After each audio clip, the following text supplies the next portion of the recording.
Hello दोस्तों, कैसे हैं आप सब। आई होप आप लोग बहुत अच्छे होंगे। तो मैं फिर से आप लोगों के लिए बहुत ही यूजफुल किचन टिप्स लेकर आई हूँ जो आपके रोज़ के काम को काफ़ी ज़्यादा आसान बनाएगा। अगर आज का वीडियो आपको ज़रा सा भी यूजफुल लगे तो लाइक कीजिएगा, उसे ज़्यादा से ज़्यादा शेयर कीजिएगा ताकि और लोग इसका लाभ ले सकें। अगर चैनल पर नए हैं तो सब्सक्राइब भी कर लीजिएगा। तो हमारा पहला टिप्स यहाँ पे ताले और चाबी को लेकर है। हमारे पास 2 रंग की या 3 रंग की एक जैसी ही ताले हो जाती हैं, उसकी सेम चाबी भी रहती है, जिससे हमें काफ़ी ज़्यादा दिक्कत होता है। हमें समझ में नहीं आता है कि कौन-सी चाबी किस ताले की है। कभी-कभी हमें बाहर जाना होता है और हमें दोनों ताले की ज़रूरत पड़ती है, लेकिन हमें समझ में नहीं आता कि कौन-सी चाबी किस ताले की है। कभी-कभी अगर हम अपने बच्चों को या बड़ों को खोलने के लिए दे देते तो उन्हें भी समझ में नहीं आता है कि कौन सी चाबी किस ताले की है। तो हम यहाँ पे लेंगे नेल पेंट और हम चाबी पर और ताले दोनों पर नेल पेंट को लगा देंगे। इससे क्या हो कि हमें समझ में आएगा कि कौन सी चाबी किस ताले की है। और फिर नेल पेंट लगाने के बाद उसे सूखने के लिए छोड़ देंगे। अगर आपके पास ज़्यादा ताला या चाबी है तो आप अलग अलग तरह की नेल पेंट उस पर लगा सकते हैं। इससे आपका काम बहुत ही ज़्यादा आसान हो जाएगा। आपको समझ में आएगा कि कौन सी चाबी किस ताले की है। तो होप करती हूँ कि ये टिप्स आपको पसंद आई। तो चलिए अगला देख लेते हैं। तो अगला है यहाँ पे मोबाइल चार्जर्स की वायर को लेकर। क्या होता है कि जब भी हम मोबाइल चार्जर यूज करते हैं तो कभी कभी जब वो ज़्यादा पुराना हो जाता है तो उसके ऊपर के हिस्से में वो थोड़ा सा टूटने लगता है। और जो मोबाइल का ओरिजिनल चार्जर होता है वो जल्दी मिलता भी नहीं है, तो इसे हमें अच्छे से भी रखना होता है। तो हम क्या करेंगे कि रबड़ लेंगे, जो मिठाई वगैरह आती है उसमें जो रबड़ लगी होती है उसी रबड़ का इस्तेमाल हम यहाँ पे करेंगे। तो हमें रबड़ लेकर मोबाइल चार्जर के ऊपर के हिस्से पर इस तरह से लगा देना है। तो इस तरह से ऊपर का जो हिस्सा होगा वो इससे कवर हो जाएगा। तो आप यहाँ पे आप देख सकते हैं कि मैंने रबड़ को यहाँ पे लगा दिया है। अगर आपके एक रबड़ से काम नहीं चला तो 2 या 3 भी लगा सकती हैं। इस तरह से मोबाइल जो चार्जर का वायर है ऊपर की तरफ इस तरह से कवर हो जाएगा और वो जल्दी टूटेगा भी नहीं। और अगर टूटा है तो भी इसे इस तरह से कवर हम करके रखेंगे तो सुरक्षित रहेगा। तो होप करती हूँ कि ये टिप्स भी आपको पसंद आई होगी फ्रेंड। तो चलिए अगला देख लेते हैं। तो अगला है अदरक को लेकर। कभी कभी हम मार्केट से बहुत ज़्यादा मात्रा में अदरक खरीद कर ले आते हैं और अभी सर्दियों का सीज़न भी है तो हमें अदरक की भी ज़्यादा ज़रूरत पड़ती ही है। तो अगर अदरक ज़्यादा मात्रा में ख़रीद कर ले आए हैं तो उसे इस तरह से स्टोर करके रख सकते हैं। तो हम एक कांच का जार लेंगे, उसमें अदरक को डाल देंगे, उसमें हमें पानी डाल देना है। तो पानी हमें इतना डालना है कि अदरक उसमें डूब जाए और उसके बाद ढक्कन लगाकर इसे हम फ्रिज में रख देंगे। तो यहाँ पे एक बात का ख्याल रखिएगा फ्रेंड कि इसे हमें फ्रीजर में नहीं रखना है, फ्रिज में रखना है। इससे जो आपका अदरक है बहुत लंबे समय तक स्टोर रहेगा, वो जल्दी ख़राब नहीं होगा। तो होप करती हूँ कि ये टिप्स भी आपको पसंद आई होगी। तो चलिए अगला देख लेते हैं। तो यहाँ पे हमने 10 से 20 तुलसी की पत्ती ले ली है और थोड़ा सा यहाँ पे अदरक का टुकड़ा लेंगे। तो अभी सर्दियों का सीज़न शुरू हो गया फ्रेंड, और अगर आपके घर में छोटे बच्चे हैं या बड़े भी हैं तो उन्हें काफ़ी ज़्यादा सर्दी जुकाम हो जाता है, खांसी की समस्या हो जाती है और वो जल्दी ठीक नहीं होती है। तो हम यहाँ पे घरेलू उपाय से उसे ठीक करेंगे। तो हमने यहाँ पे जो तुलसी का पत्ता लिया है, जो अदरक का टुकड़ा लिया है, उसे खलबट्टे में इस तरह से कूट लेंगे। तो हम उसे बारीक पेस्ट की तरह तैयार कर लेंगे। हमें इसका रस निकालना है। तो यहाँ पे मैंने दोनों चीज़ों को अच्छे से कूट लिया है।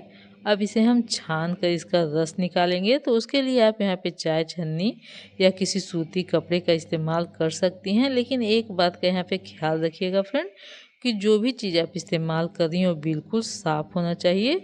तो यहाँ पे 1 से 2 चम्मच इसका रस आसान तरीके से निकल कर आ जाता है। तो इस तरह से चम्मच से दबाते हुए हम इसका रस निकाल लेंगे। तो हम जो सलूशन बना रहे हैं फ्रेंड वो बहुत ही पावरफुल सलूशन है। आपकी जैसी भी सर्दी जुकाम या खांसी होगी वो बहुत आसान तरीके से ठीक हो जाएगी। और जो इसके खुरचन है उसे भी हम फेंकेंगे नहीं, उसे आप चाय वगैरह में डाल दीजिएगा। चाय का जो टेस्ट है वो काफ़ी ज़्यादा बढ़ जाएगा और आपकी हेल्दी चाय बनकर यहाँ पे तैयार हो जाएगी। तो यहाँ पे हमने रस को निकाल लिया है। अब इसमें 1.5 चम्मच हम इसमें शहद को डाल देंगे, उसे अच्छे तरह से मिला लेंगे।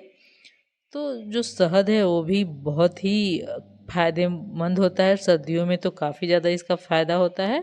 और दोनों चीज़ों को हम अच्छे से मिला लेंगे।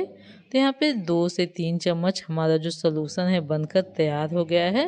अब इसका इस्तेमाल कैसे करना है, तो आप चाहे जिसे भी इसे दे रही हैं तो देने से पहले इसे हल्का सा गर्म कर लीजिए। अगर बच्चों को दे रही हैं तो 1 चम्मच, दिन में 2 या 3 टाइम इसे पिला दीजिए। अगर बड़े को दे रही हैं तो 2 चम्मच। आप ये देखेंगे कि 2 से 3 खुराक में ही इसका असर होने लगता है। चाहे जैसी भी सर्दी जुकाम और खांसी होगी उसमें काफ़ी ज़्यादा आराम हो जाएगा। अब इसे हमने घर की चीज़ों से बनाया है तो नुकसान भी नहीं करेगा। हम सभी को पता है कि तुलसी में, अदरक में और शहद में कितने औषधीय गुण होते हैं। तो इस तरह से जो हमारा सॉल्यूशन बनकर तैयार हुआ है बहुत ही फ़ायदेमंद है। तो सर्दियों में अक्सर अगर जिसके घर में छोटे बच्चे हैं तो उन्हें बहुत जल्दी सर्दी जुकाम और खांसी लग जाता है। और छोटे बच्चे को हम दवा भी नहीं दे सकते हैं ज़्यादा। तो ये जो नुस्खा है इसे आप बनाकर घर पे तैयार करके रख लीजिए। और अगर आपके बच्चे छोटे हैं तो उन्हें आप इसे 2 से 3 खुराक पिलाएं। उसमें इसे काफ़ी ज़्यादा आराम होगा। बच्चे की जो सर्दी है, जुकाम है, खांसी है बहुत जल्दी ठीक हो जाएगा। तो होप करती हूँ कि ये टिप्स आपको पसंद आएगी। तो चलिए अगला देख लेते हैं। तो यहाँ पे हमने एक डिटॉल साबुन लिया है। तो इसे हमें ग्रेटर की मदद से ग्रेट करना है। तो यहाँ पे जो साबुन आप ले थोड़ा सा खुशबू वाला होना चाहिए। तो यहाँ पे एक बात का ख्याल रखिएगा फ्रेंड कि यहाँ पे हमें कपड़े वाला साबुन नहीं लेना है। तो यहाँ पे हमने डिटॉल साबुन लिया है, इसमें थोड़ी सी खुशबू होती है तो हमें ज़्यादा ग्रेट नहीं करना है, बस थोड़ा सा ही हमें चाहिए। तो मैंने यहाँ पे इसे ग्रेट कर लिया है। अब इसमें हम कपूर मिलाएंगे। तो कपूर की भी खुशबू बहुत अच्छी होती है। और कपूर डालकर दोनों चीज़ों को हम मिला लेंगे। उसके बाद हम यहाँ पे एक दिया लेंगे और साबुन और कपूर जो हमने मिला कर रखा है उसे दिए में हम डाल देंगे।